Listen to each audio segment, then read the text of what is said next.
He was practically sure he'd find something useful in one of these things.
It was a bit windy up here.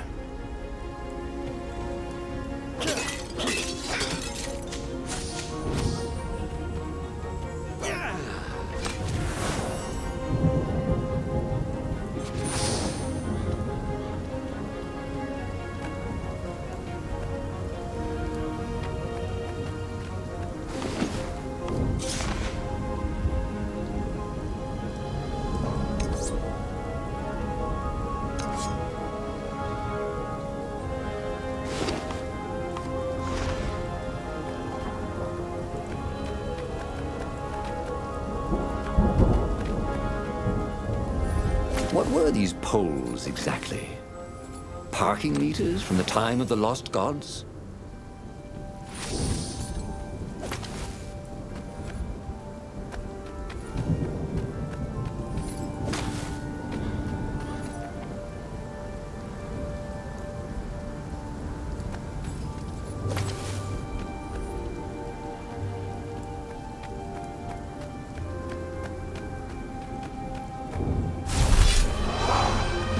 That was awesome!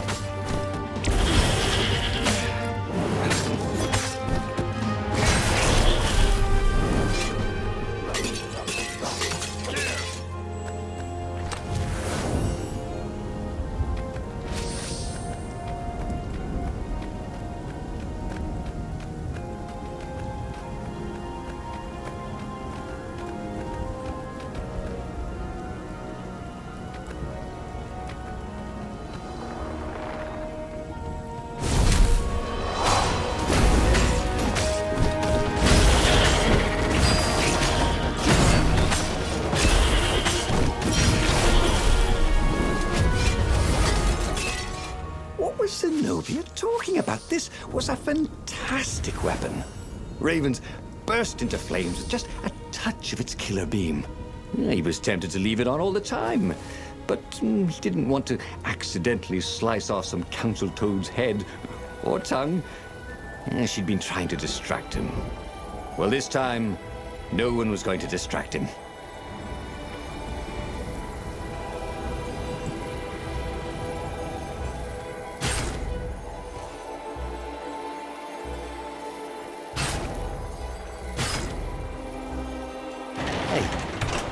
How do you tell if someone's far away or just really small?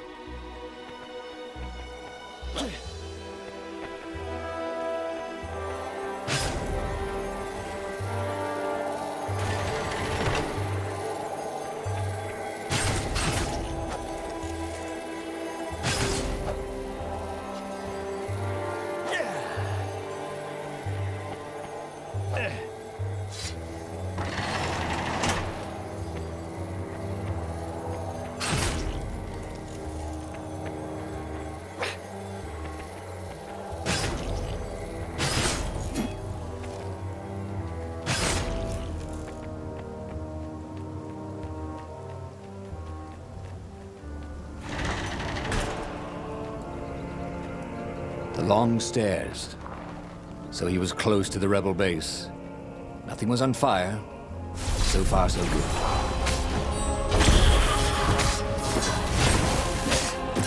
Power. Precision. Ferocity. If the device was a woman, buy the drink.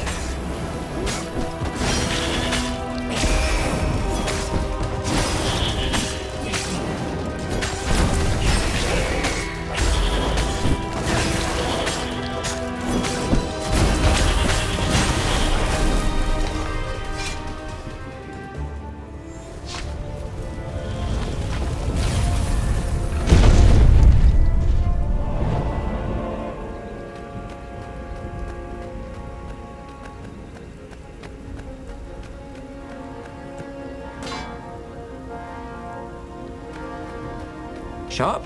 Check. Pointy? Check. Flexible? Check. What else do you need in a sword?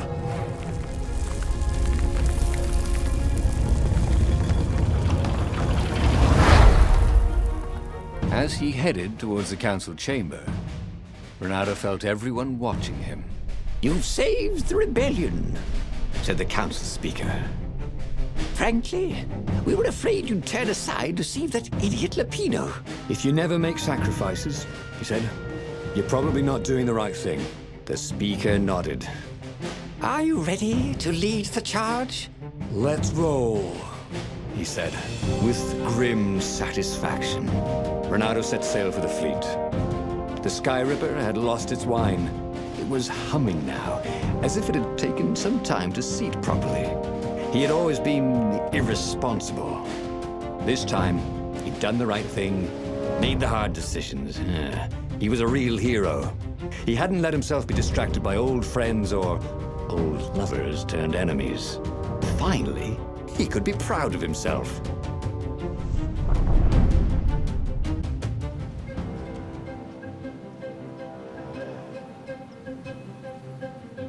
He was ready. So was Sky Ripper. The Sky Ripper had a will of its own. It picked out its own targets and set them on fire. This was going to be a short battle. He would set the ships on fire if he didn't need them to get to the Emperor. And he wondered if he'd see Zenobia, or if she'd flee. Wouldn't she be proud of him? At least, a bit of respect. He'd become an all-conquering hero.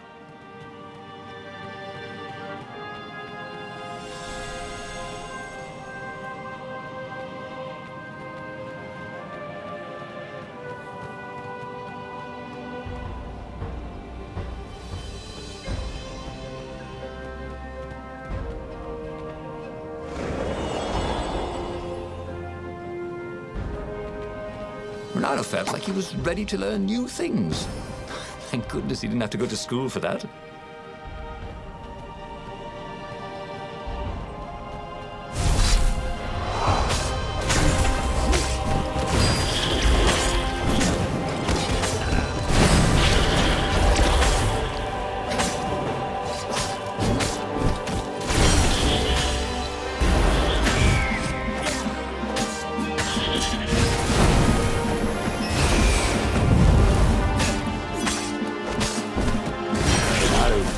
Around the room yelling, oh yeah, that's how we do it. It was something he liked to do, but only after he'd killed all the witnesses.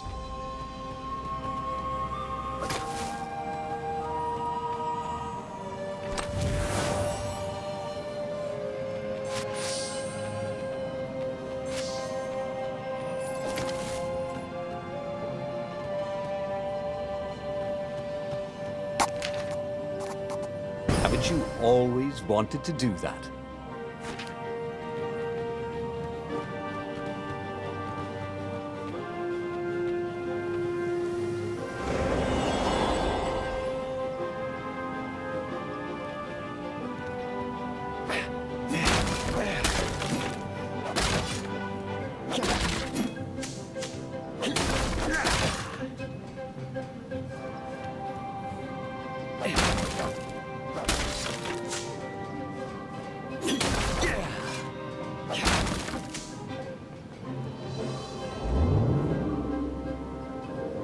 This would be the perfect place for a tic-tac-toe board.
He found a Superman issue #1 in mint condition in a jar he'd broken.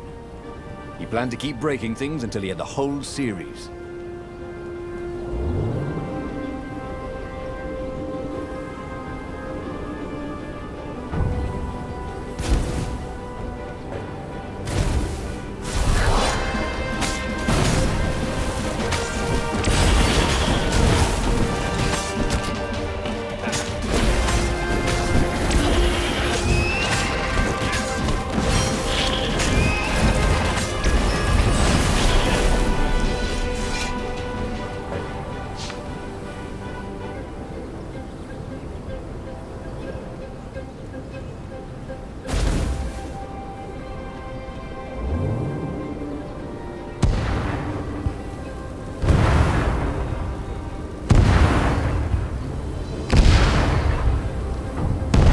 Parchment on a signpost. It was from her. Every time you fire, you risk the destruction of the universe. That's insane. We surrender. A trick? Maybe she really believed it. He could hear horns blaring the retreat. Maybe it was true. Maybe they had one.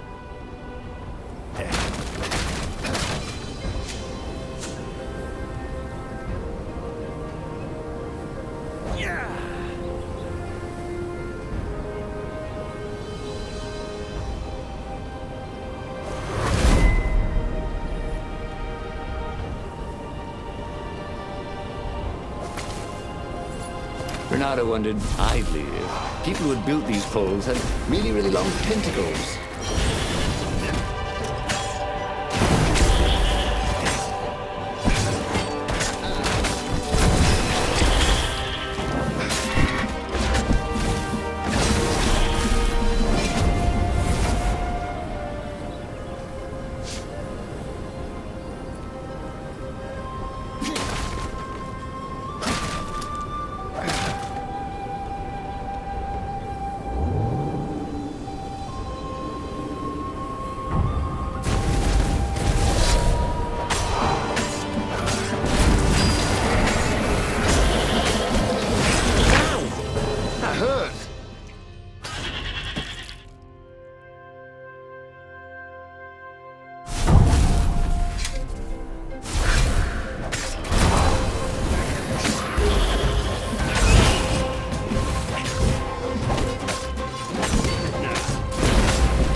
What did you do if one of these platforms stalled?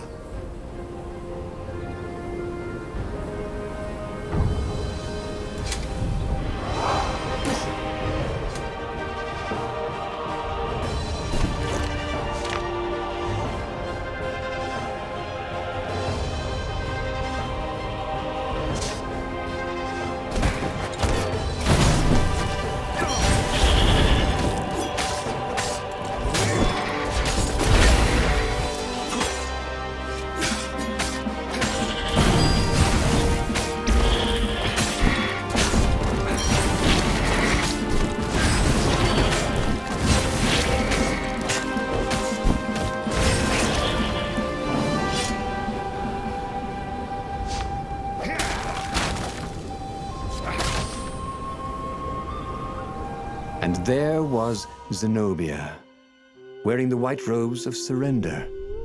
She came and kneeled before him. Why didn't you listen to me? I was trying to save you too. You're the enemy, he said. I was never your enemy, Renato.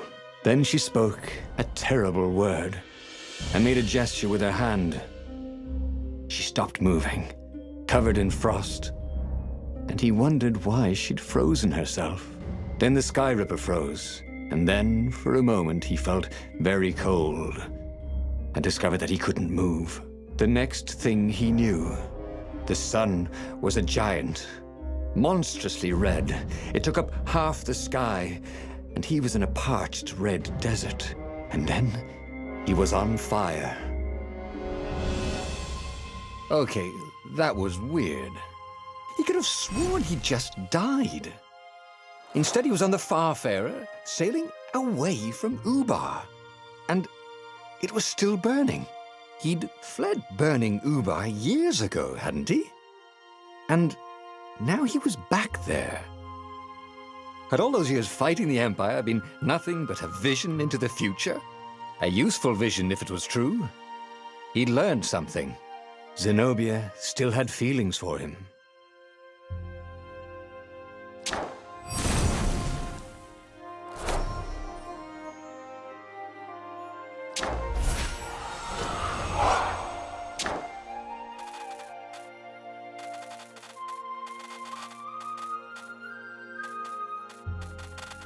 He'd made bad choices.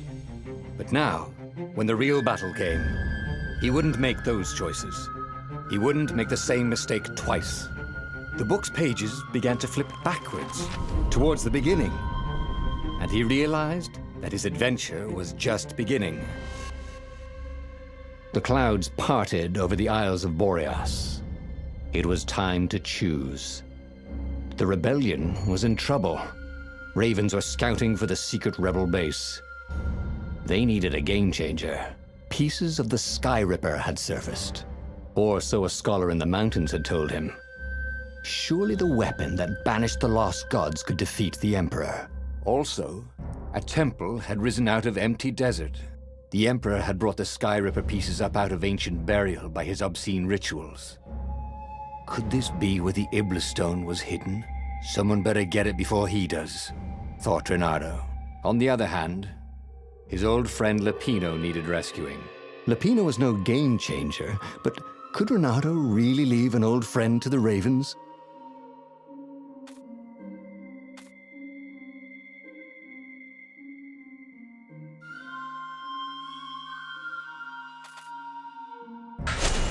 Ah, Lapino. Apparently, the Mad Rabbit had sold a Pegasus that he did not exactly own. Lapino always wiggled out of trouble, given time. But he was out of time. The Ravens had figured out that Lapino was a rebel spy. If the fleet reached him first, they'd string him up for that. Never mind the winged horse.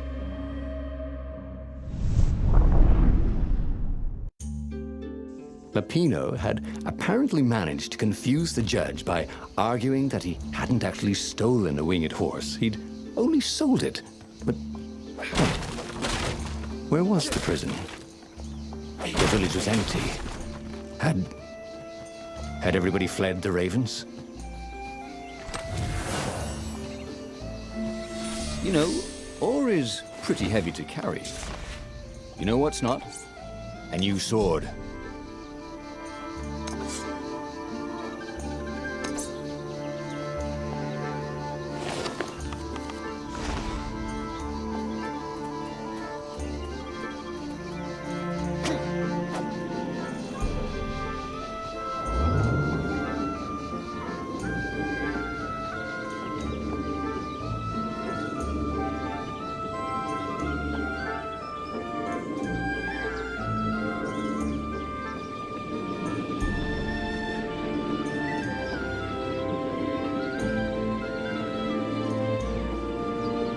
People were frightened these days.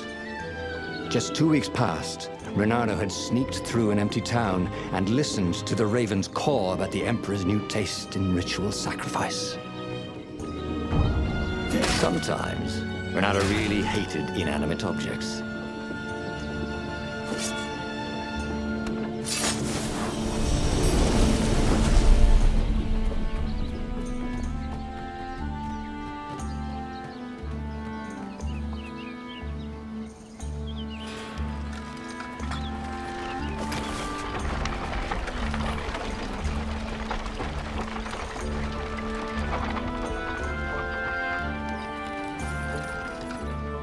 Renato wondered if his future self had commissioned these poles.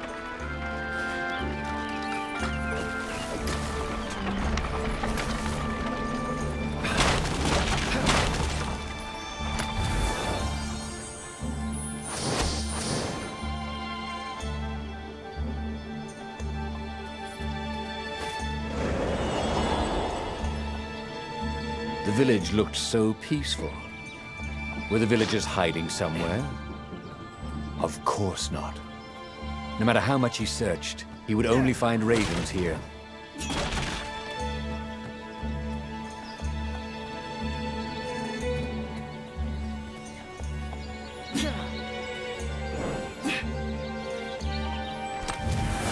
This one contained nothing but unmatched gloves.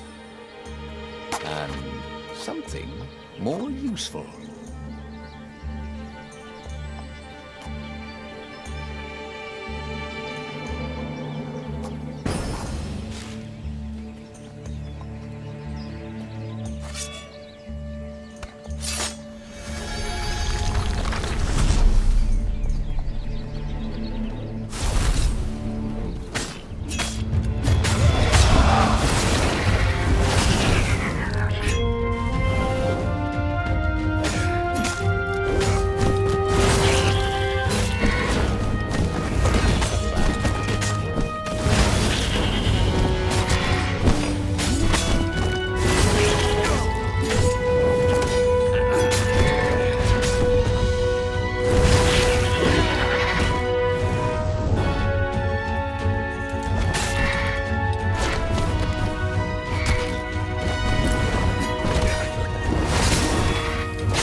Ravens were landing everywhere. The advance guard. He'd better get moving. If they got to Lupino first, they'd eat him for breakfast. Or a snack. Ravens weren't picky.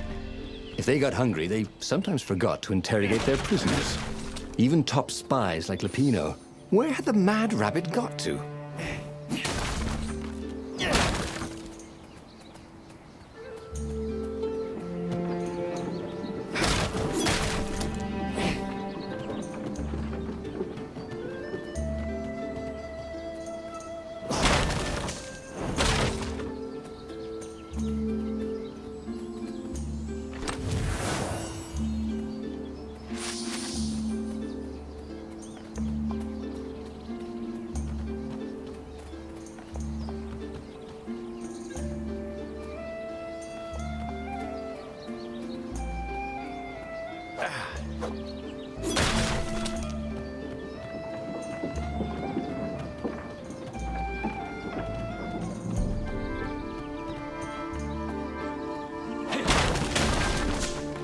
He wasn't that good.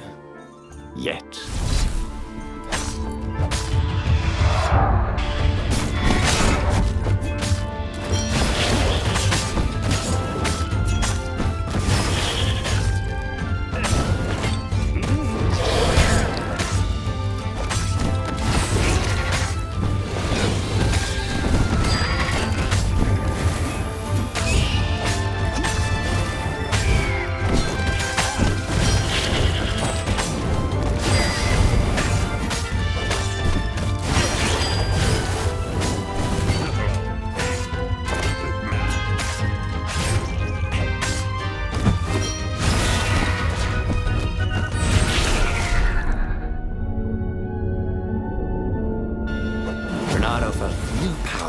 Ready to blossom within him, or something.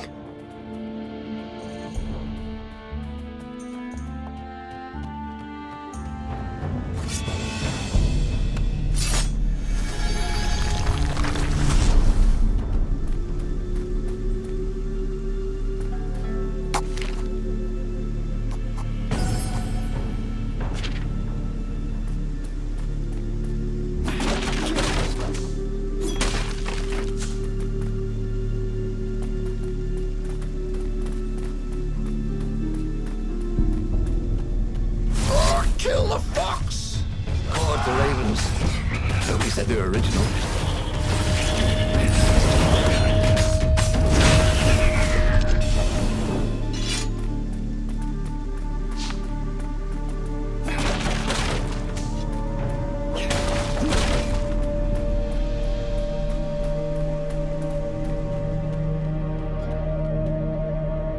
Dirty and bloody, Renato finally reached Lapino. The rabbit was practicing his shuffle. Renato recognized the cards. It was Lapino's favorite deck. Oh, I thought you were in danger. I am. The ravens are coming. Oh, the prison thing.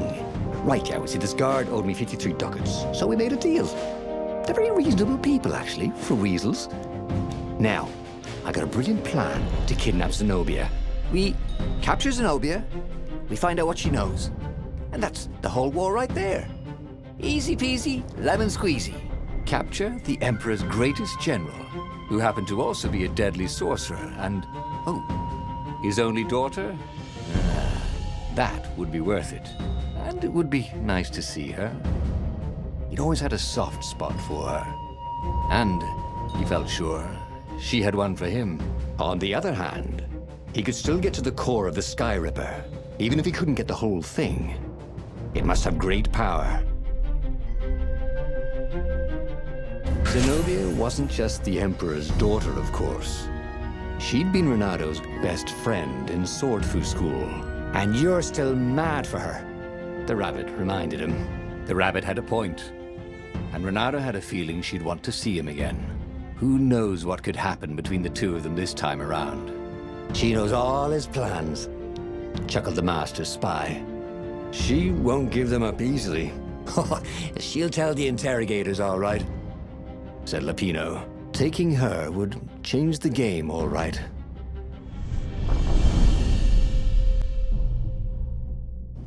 The city was already under Zenobia's control. I had to admire her efficiency. Renato shivered at the thought of Zenobia at the mercy of the interrogators. Could he really turn her over to them? But this was war. It wasn't meant to be pretty.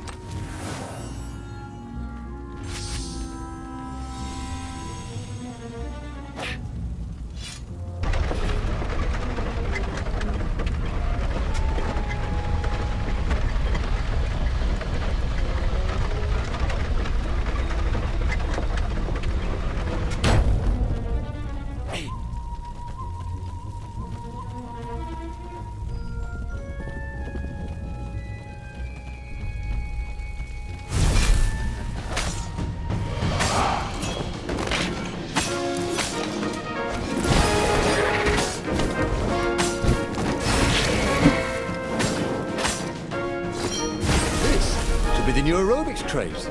Am I right?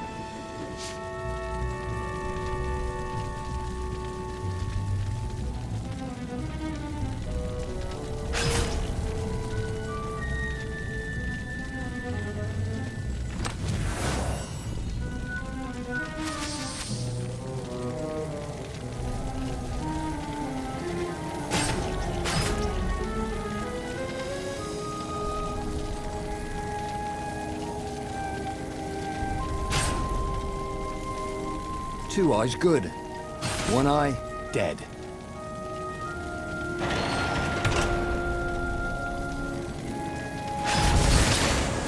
Yeah!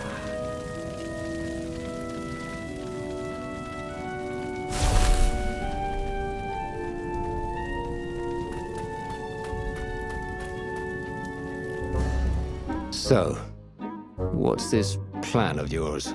Use me as bait, said Lapino. And he outlined a slightly complicated plan that involved geese, a net, setting the Farfarer a little bit on fire, Lapino dressing as an old blind toad, and Renato hiding inside a monstrous watermelon. What could possibly go wrong? Thought Renato.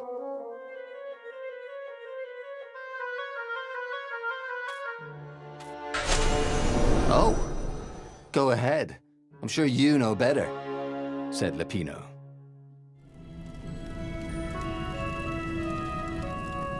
Hey, a workbench. He could try out his new bling.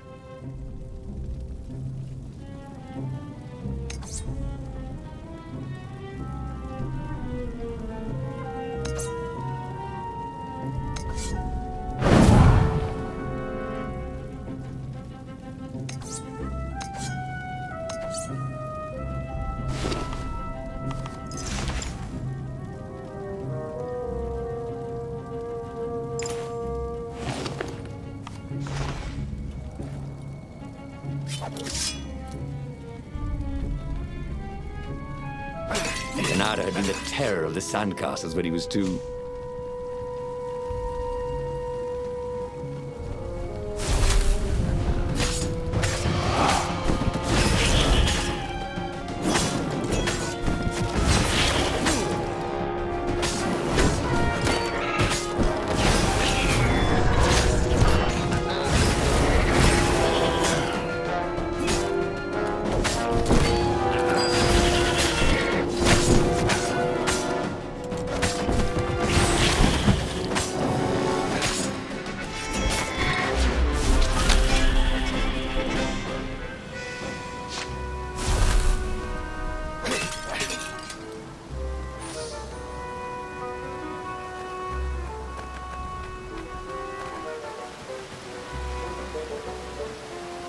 Renato slinked through Zenobia's ship, making no sound at all. Where were her guards? Finally, he reached her bedroom. She was curled up on her bed. Oh, he'd forgotten how beautiful she was. How sleek. How soft. He tapped her on the shoulder with his sword. She became smoke. And he noticed he had a blade to his throat. Stay a while. Heard a familiar voice. Did you really think you could capture me? Zenobia said as her ship lifted off. Now I just wanted some privacy, Renato said. Renato knew she still had feelings for him. Maybe he could just cut to the chase. But was timing right for that?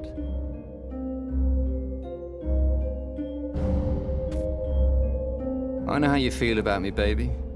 I know you want to be with me, Renato said. What? The Emperor's evil, babe. I'm nice. Remember how nice I was back in school? You were an idiot in school. You said I was funny, said Renato, starting not to like how the conversation was going. The Emperor pulled me out of an alley. Don't tell me he's evil. Yeah, but did you ever wonder why? No, I didn't. Why don't you ask him? Well, because I know why. He wants to sacrifice you. You can tell him that when he interrogates you. Can't we just start this over? But Zenobia shut him in the hold of the ship. He had no one to explain anything to until he was brought to the Emperor's interrogators. After that, it was just screaming. He had tried something bold and paid the price for it.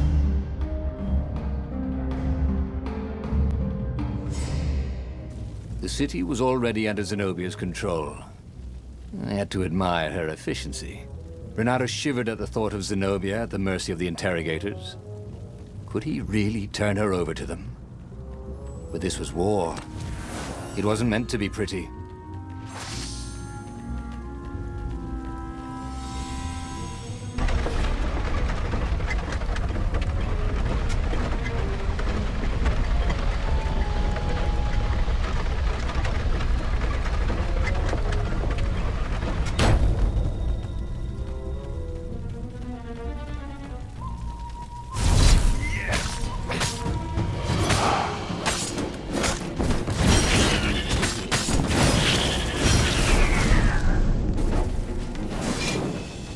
Gogglers. Renato hated gogglers. It was almost impossible to sneak past them. If one didn't spot you, another one would.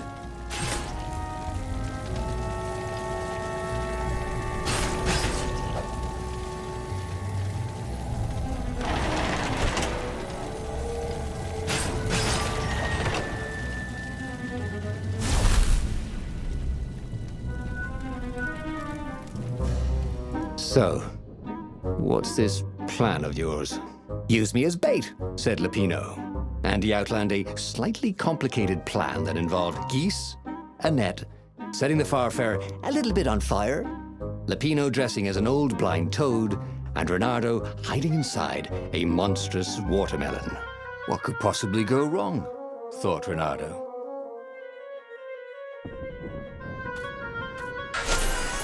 Oh, this is gonna be fun, said Lupino, as he ran to go set up his marvelous plan.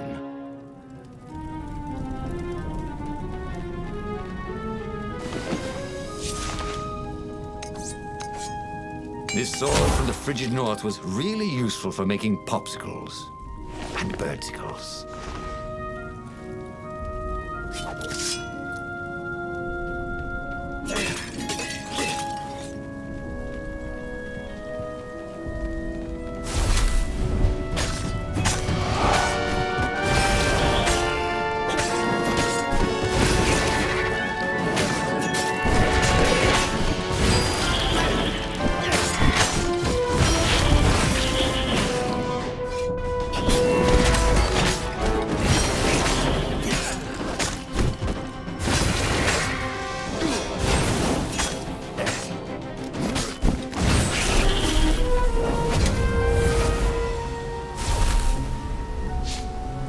Renato felt dubious about the whole plan. With every step, he was waiting for it all to go horribly wrong. But against all odds, Peppino's idiotic plan worked. Zenobia's ravens ran off after the geese, the net dropped, and Renato jumped out of the watermelon and put his sword to Zenobia's throat. Renato, she said. Are those new scars? They look good on you. You never returned my velvet jacket. It was my favorite. You look stupid in velvet. Ah, what does an imperial princess know about style? Ah, get a room, you two, said Lupino, probably sensing the chemistry. But the fleet was coming on fast, so they took Zenobia east, over the Nexus.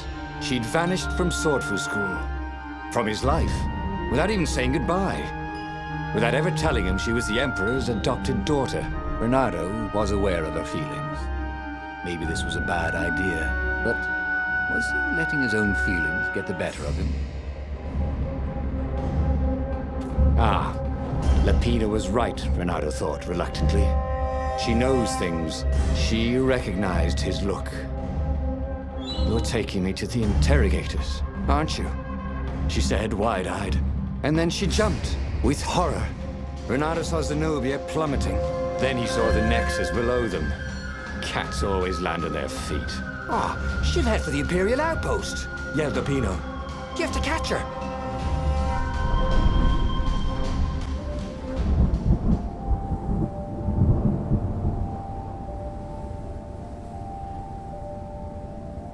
Cats can run faster, but foxes can run longer. If he ran, he could head her off before she reached her minions at the outpost. Well, he did love a good chase.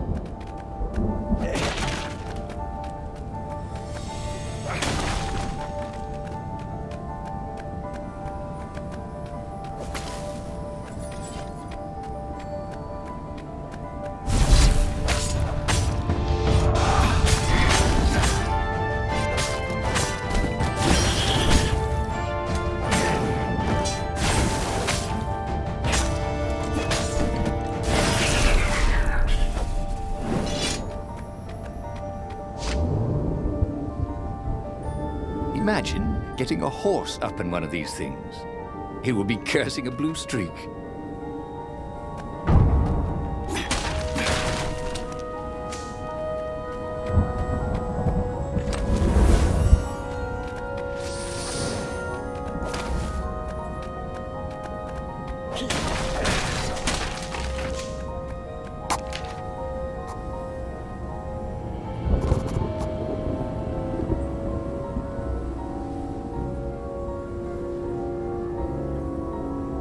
Every day he was getting better and better.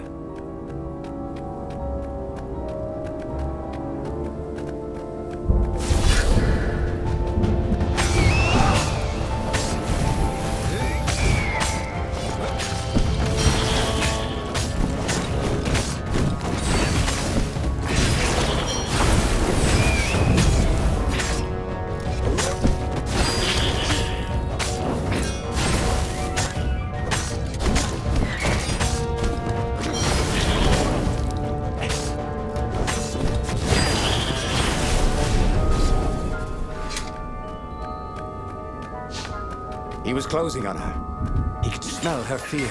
He tried not to think about the interrogators at the secret base. What they'd do to her. Maybe it didn't have to end that way. Maybe he could talk to her. But, after all, there were worse things the Imperials had done to friends of his.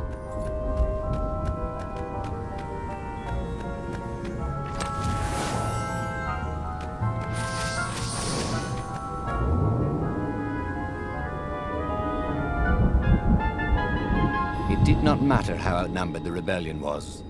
The secret Zenobia held could level the playing field. Codes, passwords. She could wreak havoc with just a few whispers to a fire speaker.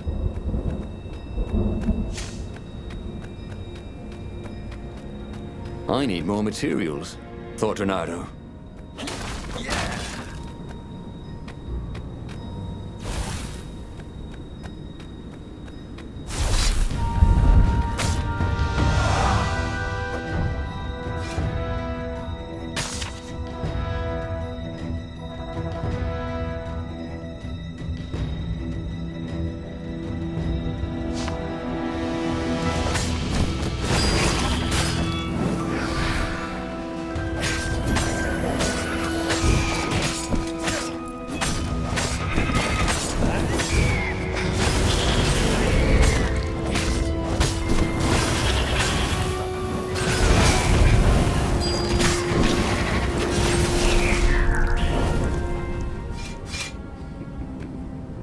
Renato reached the outpost.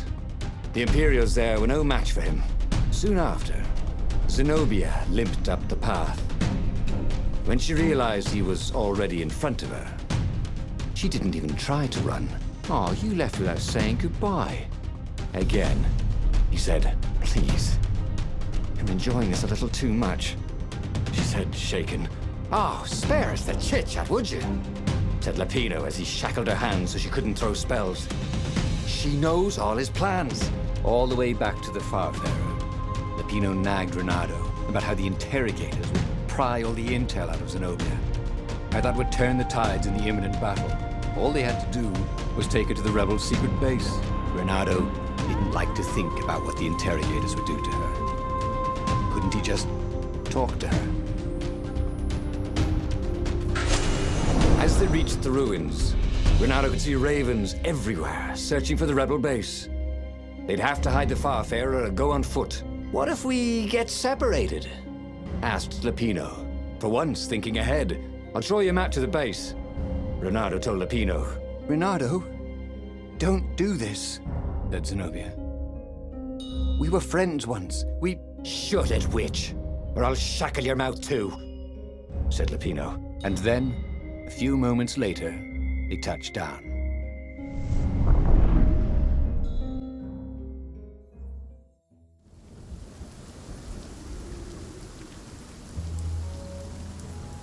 As Lapino pulled Zenobia off the Farfarer, Renato readied himself for the battle ahead. "I'm sorry I nicked your jacket," she said. "It's just... oh God, it's stupid, but it smelled like you." "What?" he said, confused. "Then why didn't you ride? Why didn't you far speak?" "Oh, save the romantic nostalgia. Let's go!" shrieked Lapino. So Renato launched himself down the path to the secret base.